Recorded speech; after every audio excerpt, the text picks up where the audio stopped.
Hello, one and all.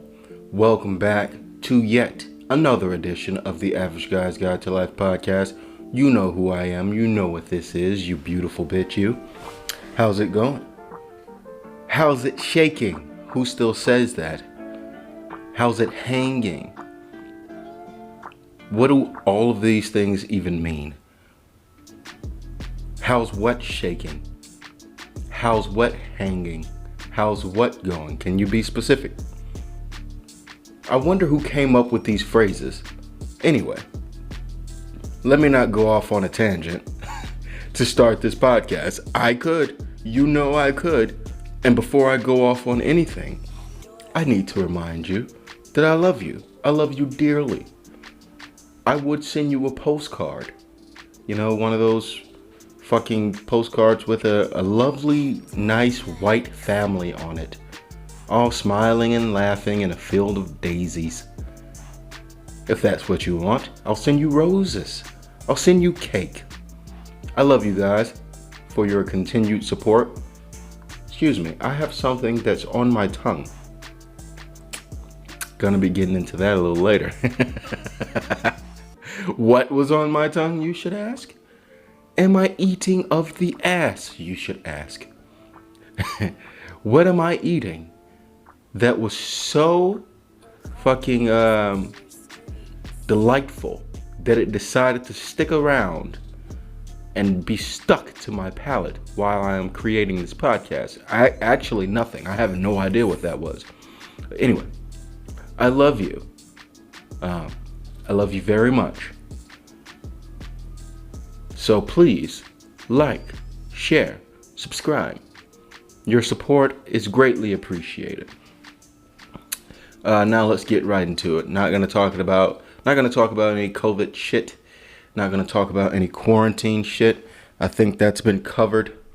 I'm here. I'm just adjusting my sound here. Don't mind that. You didn't see that. It's a lovely day outside. And here I am on a couple of podcasts ago talking about how I don't like small talk and people telling me what the weather is. But goddamn, is it lovely? Goddamn. Like all that vitamin D feels nice, you know? It's been very gloomy over the past few days. So people are outside playing. There's kids next door to me, my other co-host. And it also sounds like someone is either mowing the lawn or has a very, very loud hair dryer. And a part of me just wants them to shut the fuck up. Do they not know I am recording a podcast as we speak? Speaking of things that I don't know happen, or things that I don't know, I have a kind of shameful thing to admit. I am going to admit something where you guys can make fun of me at my expense. I don't mind. I don't care. I make fun of everything. But I am a night eater. Okay? I don't know what the fuck happens when I wake up and I go into the fridge and I just grab some shit and I either eat it there or I take it to bed with me to eat. Whatever it is, as long as it's ready to be eaten, I don't know why I do these things, but I do them. And this morning it was pretty jarring when I woke up and I had a couple of cookie wrappers on my bed, like next to me. And the fucking crazy thing is, I don't remember getting these cookies. I don't remember ever eating these cookies. All I know is that the wrappers were next to me on my bed. And this happens more than I would like to admit. I will eat anything. If I have something in my fridge that has been cooked or ready to eat, or if I have something on my counter or something on top of the fridge, like us black folks, we put shit on top of the fridge too, like shit that's ready to eat, like bread or maybe some crackers. Got some potato chips up there. I don't know who else does this. Maybe you put your shit in the cabinet. Maybe you got a special place for your non-perishables. But black folks, for the most part, what I know, we put our shit on top of the fridge. So if I got something up there, I'm gonna eat it. And most of the time, I have no idea when I'm doing it. I only know when the crime has been committed. And I wake up with either shit on my teeth, shit, shit in my bed. I think the most egregious time that I did some night eating shenanigans was when I woke up and I had like melted chocolate on my face and like some melted chocolate residue on the sheets and like a popsicle stick, like one of those wooden popsicle sticks. And I don't know what the fuck, like when I ate it, but I knew what it was. It was one of those chocolate ice cream bars, but it wasn't a fudge sickle, you know. It was one of those like nougat covered ice cream bars, but it's vanilla in the middle.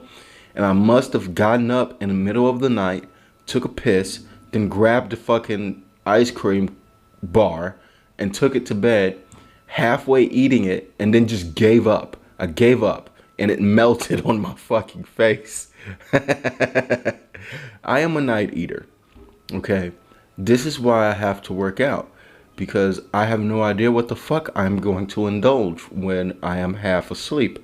You know, I can cook some fried chicken, and I have done this too. I will go inside the fucking leftover bowl and I will just take fried chicken with me to my bed, you know, and just eat it.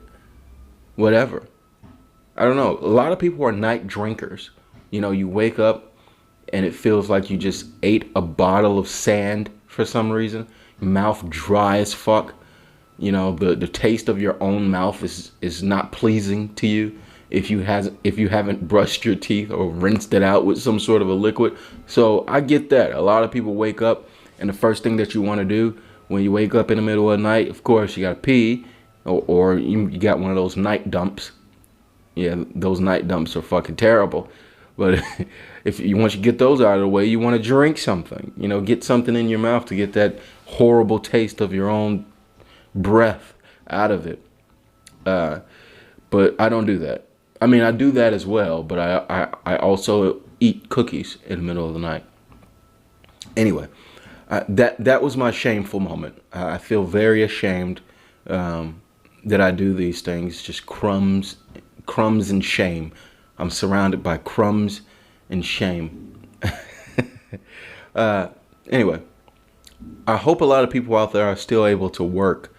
I know this pandemic situation has put a lot of people out of work, and I know that this quarantine is forcing a lot of people to work from home, unsupervised. But I was thinking back to when we went to school, like school age, high school, elementary school age people. When we went there, we had a primary teacher, right? Someone who was an expert in whatever field that they were teaching you in, whether it be a math, whether it be a science or English or a history, right? But we also have these things. I'm calling them things. We also have these people. They're people. They have genitals.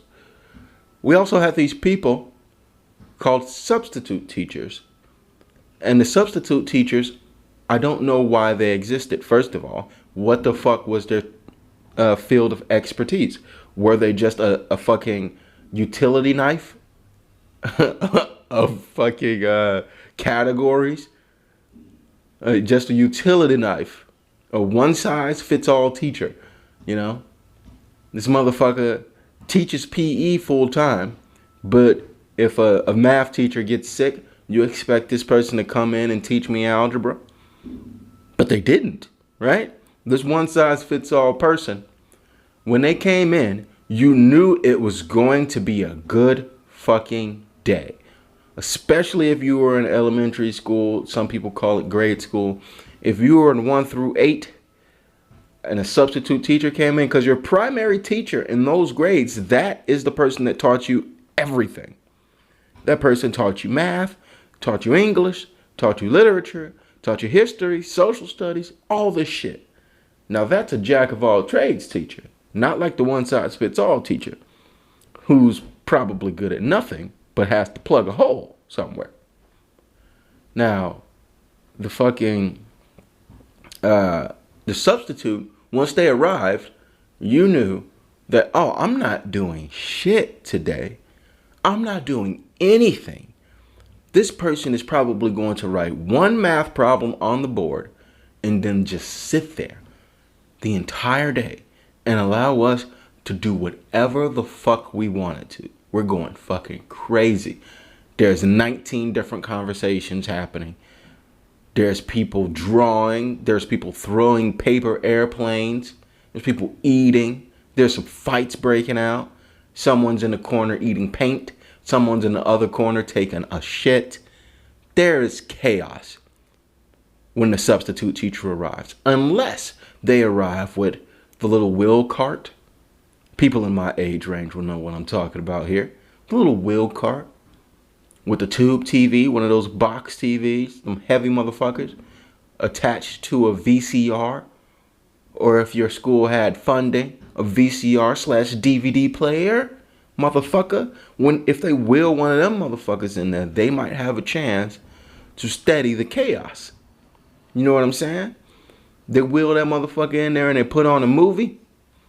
And not one of them dumbass documentaries. No one was going to pay attention to those. One of those things that were trying to teach us some shit.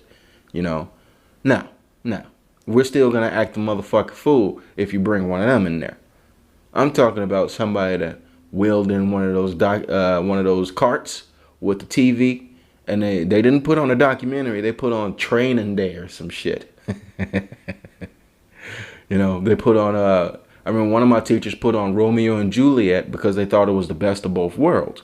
You get some historical teaching, and you also get an entertaining film. Yeah, I could dig that. One of my teachers put on Animal Farm. Animal Farm was the books that we were required to read when I believe I was in 7th grade, I believe. And after we got done reading Animal Farm, the substitute teacher came in and actually put on the Animal Farm movie. And then I saw it again when I was in high school, and I believe it was the actual literature teacher that put it on. And I didn't realize how hilarious that movie was. The first time I saw it, I wasn't paying much attention to it, but the second time, I was actually watching it, and it was goddamn hilarious. If you've never seen Animal Farm, and if you indulge in any sort of drugs, get high and watch Animal Farm. It's some funny shit. It's the funniest shit. A couple of memorable quotes from there, and this won't be a spoiler, but a couple of memorable quotes from Animal Farm is when the pig man, or the talking pig, I don't know what its name was, I forget. I think it was Napoleon. But the talking pig, the talking pig would drink. The talking pig was an alcoholic, right? And and it was one of the most transparent lines. It's something that you would be able to see if you were just watching the film. But he decided to tell you, although you're watching it.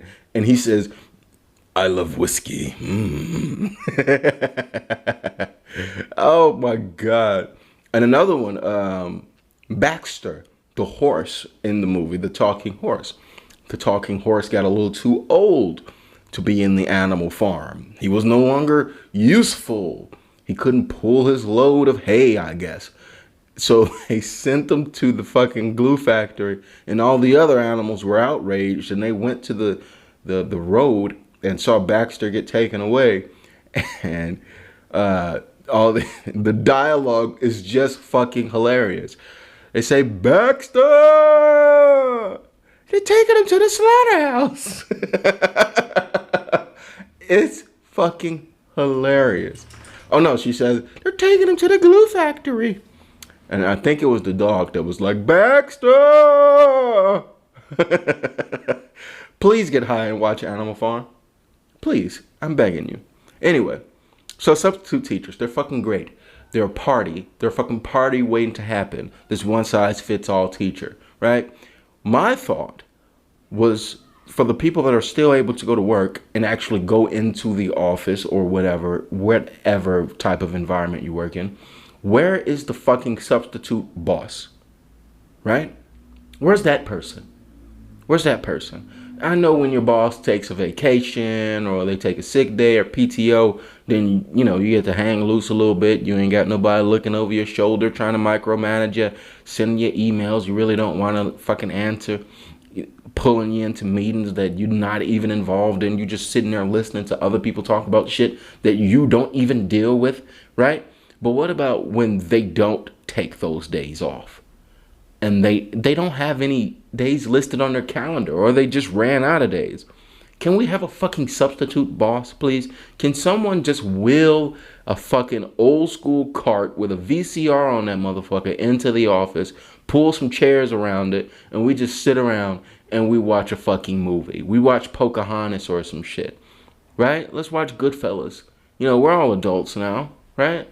Let's watch that new Martin Scorsese movie, The Irishman. Let's watch that. I am advocating for a substitute boss, okay?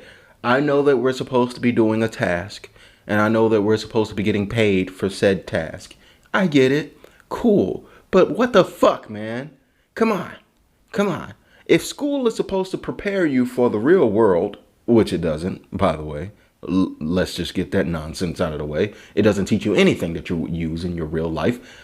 I have learned geometry, but I have yet to use geometry. So why in the fuck was I taught geometry? Why did you do this to me, school systems? You have failed me. You haven't prepared me for anything. I'm still trying to fucking figure out when I will need the information of learning the equation of a circumference or a goddamn 90-degree angle. I am not a carpenter. Fuck you. Anyway, so if school is supposed to teach you about real life or prepare you for what's going to happen in real life, and we were given these substitute teachers, these one-size-fits-all people, right? These utility people, how come we can't have one of those in real life, right? What the fuck are you preparing us for? What are you preparing us for? Lies. Goddamn lies, I say. Lies. Substitute bosses. Or just be your own boss. And then you can watch whatever the fuck you want. But, you know, you gotta do it on a cart. You gotta wheel a cart into your bedroom. Anyway, moving on now. The primary thing I wanted to speak about today was an emotion that all people have but deal with differently. And I think it is a complex emotion, and there's hateful elements to this emotion, but I think it's also a misunderstood emotion, and people don't know how to address it. They don't know how to deal with the bodily effects of said emotion. Now, before I get into that, I am going to ask for you lovely, lovely bitches again to like, share, comment, subscribe, repeat, all that shit. And leave a comment below if you miss Substitute Teacher Day. Leave that comment below. I miss that shit, and I would, if I had a time machine, I would probably go back just to revisit one of those Substitute Teacher Days. Anyway, so the emotion that I wanted to talk about was, hold on, one second, my mouth's kind of dry. Today I am sipping on a fine Truly. It is a seltzer, low calorie, alcoholic beverage, 5% alcohol.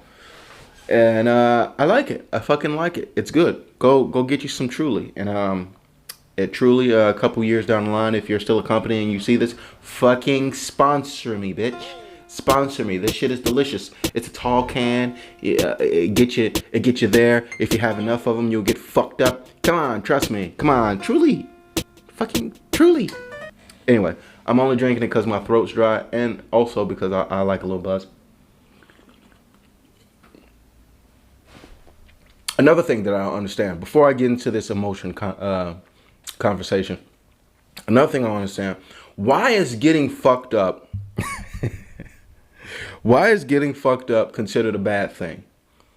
People always try and convince you that getting fucked up is something that people should be ashamed of.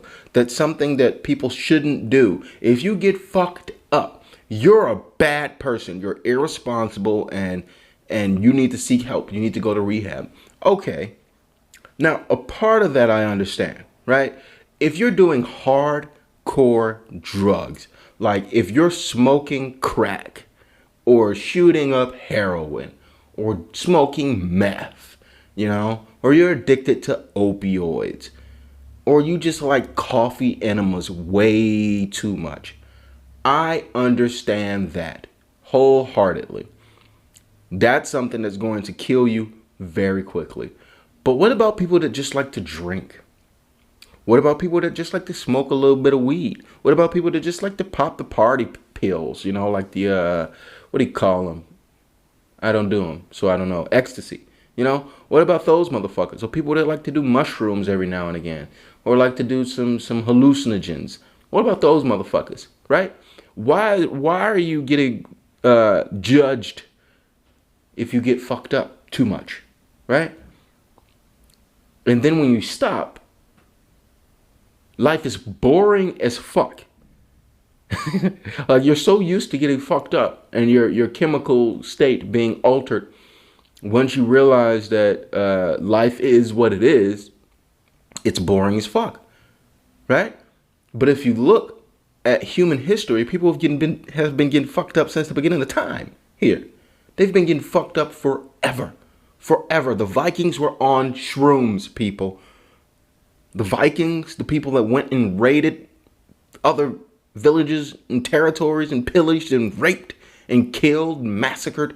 They went berserk because they were all out of their minds on mushrooms. Okay? Jesus turned water into wine to make the party lit. You know what I'm saying? Don't be judging. Don't be fucking judging. Indulge with, some sort of responsibility though, because if you're doing some sort of driving or something like that, then that's bad. Or if you're affecting other people's lives, then that's bad. Or if you're being an irresponsible parent, then that's bad. But if not, if you're a functioning alcoholic, do your thing. Do your thing. You're functioning. You're gainfully employed. You're maintaining a successful relationship. Go ahead, knock them back. Make your eyes as yellow as Michael Jordan's with that fucking Hennessy. Do it. Fucking do it. Anyway, excuse me for 1 second. My lighting is kind of... What the fuck? What the fuck, bitch? Let's get in here. Let's open this shit up a little bit. All right, that's a little better. Sorry about that. I was starting to look like I was entering a cave. Hold on here. What's going on? What the fuck? All right, that's a little better. Okay, now I don't look like I'm entering a cave. Now,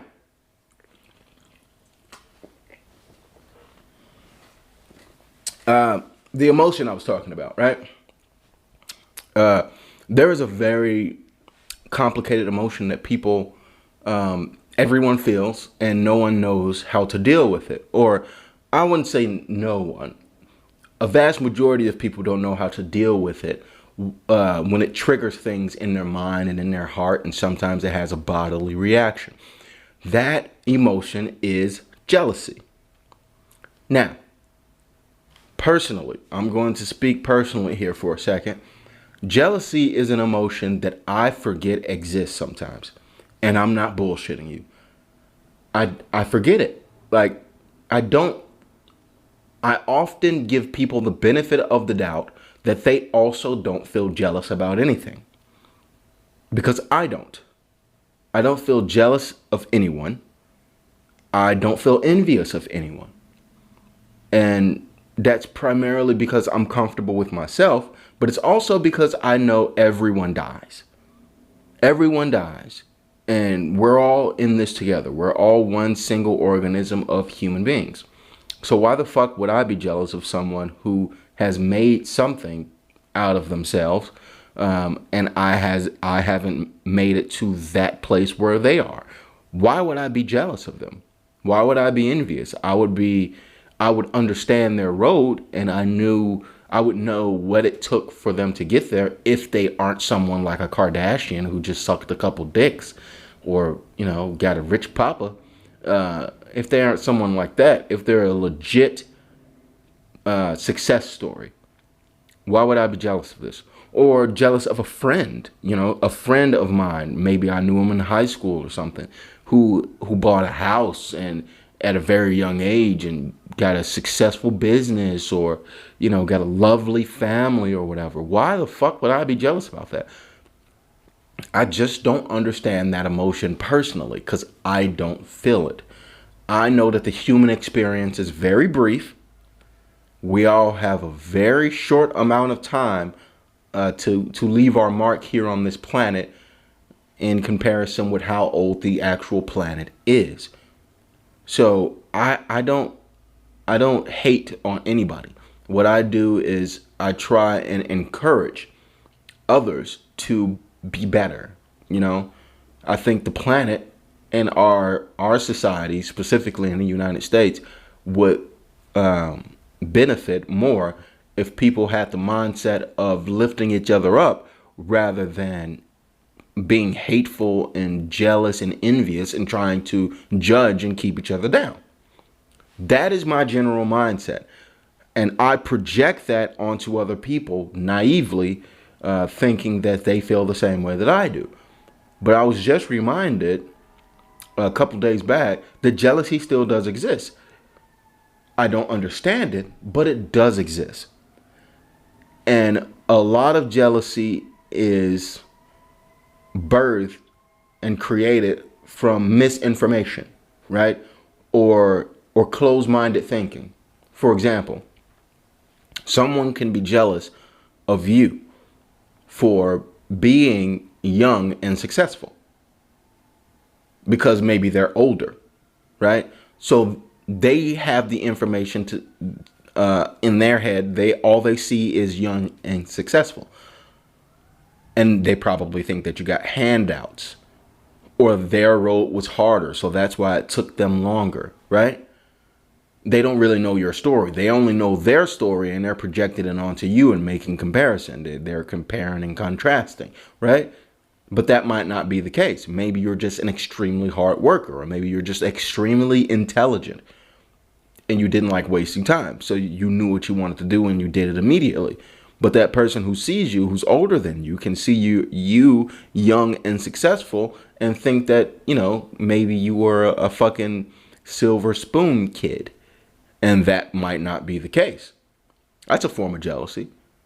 Someone can be jealous of you just because of your fucking pigment. Just because you're of a certain color and you're successful. That's a thing. Someone can be jealous of you because you're in shape. Because you take care of your body and they don't. Now that's a case that's a little bit more transparent. I won't say transparent. That's a little bit more obvious and unforgivable. Because a person that's in shape being judged by someone that's not in shape, and that person that's not in shape being jealous, and they turn that jealousy into judgment, and that judgment into rage, and that rage into, a social media movement. It's so easy to sit back and say that someone is projecting a body image. That's easy to type those few words on your Twitter feed. What's hard is actually getting your fat ass off the couch and off the bed and going for a walk or going for a run. That's the hard part, And that jealousy is disguised as a social movement when in actuality, it's just jealousy dressed in drag. That's all it is. And people don't understand how to deal with it. When they see these things and they see, someone that they're envious of, a lot of people turn that into other emotions. They turn that jealousy into rage. They turn that jealousy into judgment, because it is a damning reflection upon themselves. You know, if you see someone in a field that you want to be successful at and they are successful, right? Let's just say that you want to be a musician and you know you could sing your ass off. You know, you got fucking Whitney Houston pipes. But then you see untalented motherfuckers that's using auto-tune and singing pop songs on fucking radio stations. And then you're angry because you deem them as untalented. You can sing better than them.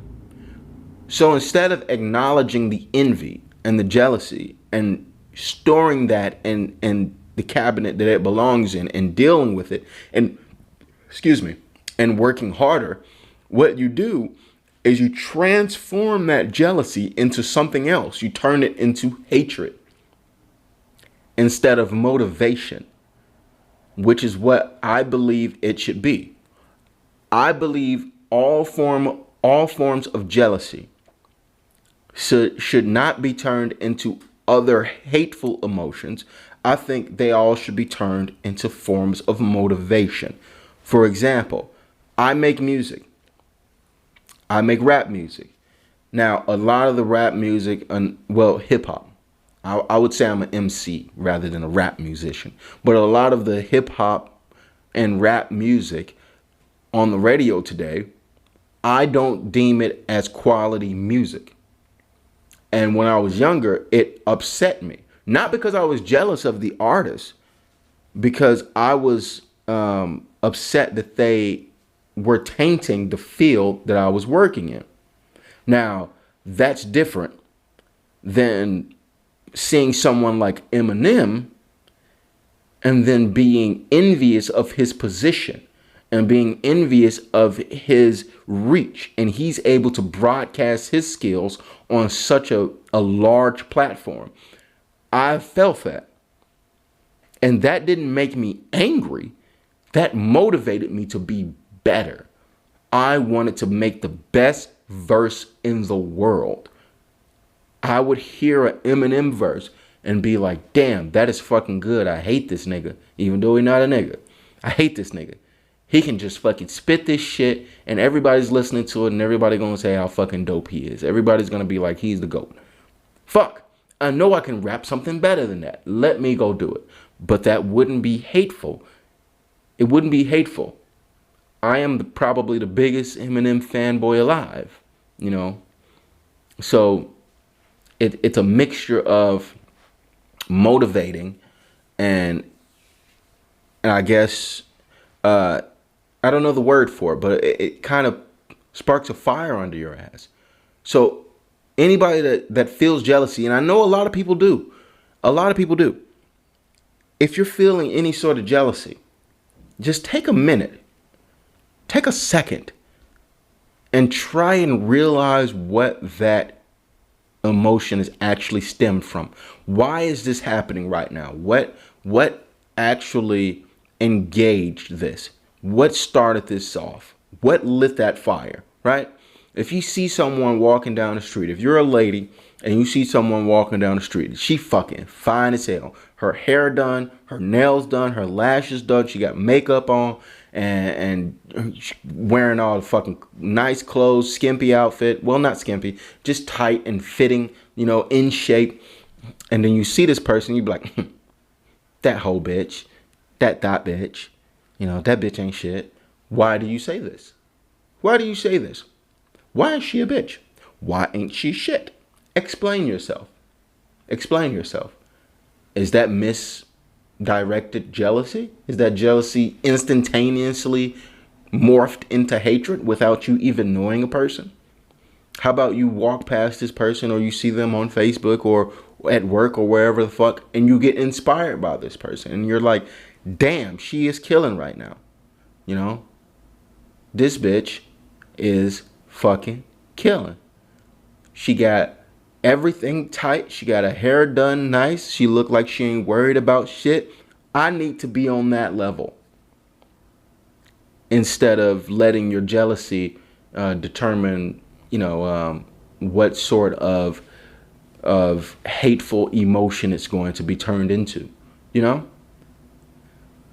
Use it as motivation. That's all I'm saying. That's all I'm saying. I see a motherfucker at the UFC like Paulo Costa or Yoel Romero or even Khabib damn, I was about to fuck up his name. Khabib Nurmagomedov. If I see any of those three guys, I get motivated because I'm like, damn, they some beast. They some fucking beast. Not only like Yoel and Paulo Costa, they are physical freaks, but Khabib Nurmagomedov, he's a technical freak.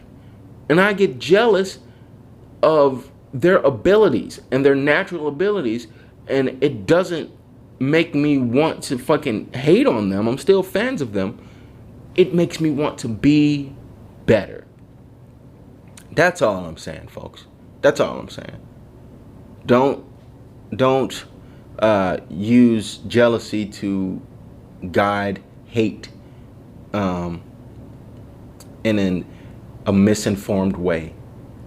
Don't use jealousy to be depressed either, like you'll never get there or you'll never do this or you'll never do that. You know, if you're envious of something, admit it to yourself, pinpoint what it is specifically, then work on it. Use it as motivation. That's all I got for you today. Hopefully you guys enjoyed this. Hopefully you're doing well in whatever situation you're in. Me, Rick back here. That's all.